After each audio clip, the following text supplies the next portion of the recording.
Bah, écoutez, très intéressé par l'échange qu'on a eu ce matin parce qu'on le sait, ça a été dit, le logement c'est un des sujets majeurs pour nos concitoyens. Mais rarement il est placé à sa juste mesure dans les débats qui précèdent une élection. C'est vrai à l'élection présidentielle et c'est très vrai à l'élection municipale. Et le débat qu'on vient d'avoir, c'est quoi? C'est le logement, c'est déterminant pour les questions de développement des territoires, le développement économique des territoires. Le logement, c'est déterminant pour les questions scolaires, nombre d'écoles, nombre de classes. C'est déterminant dans le lien avec la question de la mobilité, des transports, dans la question, le lien avec la question de l'emploi. Et donc c'est complexe. Par définition, c'est complexe. Mais il ne faut pas renoncer à cette complexité. C'est-à-dire que la table ronde nous a montré qu'on avait besoin de politiques territorialisées.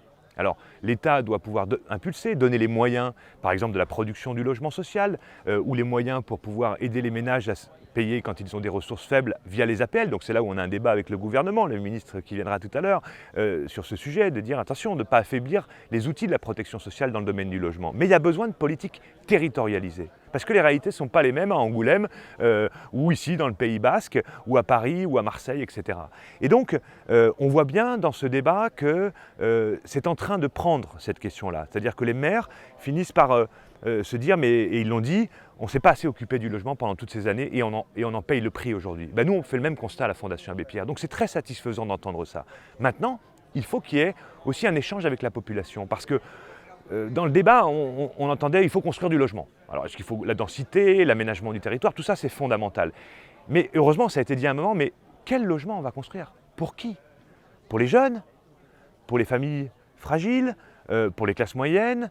Pour ceux qui ont du boulot, ceux qui n'ont pas du boulot? Bref, il faut quand même que cette réponse en matière de logement soit une réponse à la réalité des populations qui sont sur le territoire donné. Donc nous, quand on fait des études à la Fondation sur certains territoires, on s'aperçoit que ce qui sort de terre, ce qui est construit ou mis à disposition, ne correspond pas du tout à la réalité de ce que vivent les gens, de leurs capacités financières. Donc je pense qu'on peut encore aller un peu plus loin en disant, mais regardons l'état de la population. Qui cherche quoi? Quelles sont leurs ressources? La taille des logements, ça a été dit à un moment.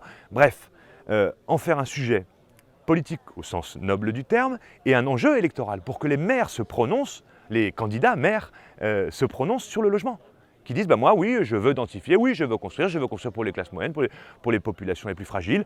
On vient d'avoir un débat aussi sur la question des migrants, quid des sans domicile fixe aussi pour leur apporter une réponse en hébergement, en logement. Donc voilà, je pense que cette réunion en plus avec les acteurs aménageurs, logement social, la G2LS, montre qu'il faut un débat démocratique local sur le logement. Pour qui? Quel logement et pour qui et où? Et ensuite, quelle est la rencontre d'acteurs pour la mise en œuvre concrète? Parce qu'on a besoin de tout le monde pour sortir de cette crise du logement qui touche quand même beaucoup de territoires dans notre pays.